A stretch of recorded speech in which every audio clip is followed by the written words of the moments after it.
আসসালামু আলাইকুম। আজ আমি তৈরি করব ঘরোয়া উপকরণে চিকেন বারবিকিউ। চিকেন বারবিকিউ তৈরি করার জন্য প্রথমে আমি কিছু চিকেন নিয়ে নিব, সাথে আগে থেকে ফেটে রাখা টক দই, পরিমাণ মতো আদা রসুন ও পেঁয়াজ পেস্ট, সাথে এক এক করে দিয়ে দেব পরিমাণ মতো মরিচের গুঁড়ো, সামান্য পরিমাণের হলুদ গুঁড়ো, 4টে গোলমরিচ, 2টো তেজপাতা ও 4টা লং, 4টে এলাচ একসাথে পেস্ট করে নিয়ে নেব ও পরিমাণ মতো চিকেন তান্দুরি মশলা ও পরিমাণ মতো সয়া সস ও লবণ দিয়ে ভালোভাবে সবগুলো উপকরণ একসাথে মিশিয়ে নেব।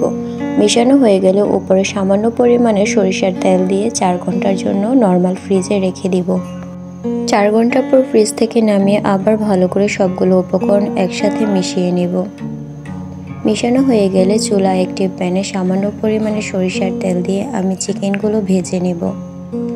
আর হ্যাঁ, এখানে হলুদের গুঁড়ো ব্যবহার করা হয়েছে, কারণ এখানে আমি ফুড কালারটা অ্যাভয়েড করেছি।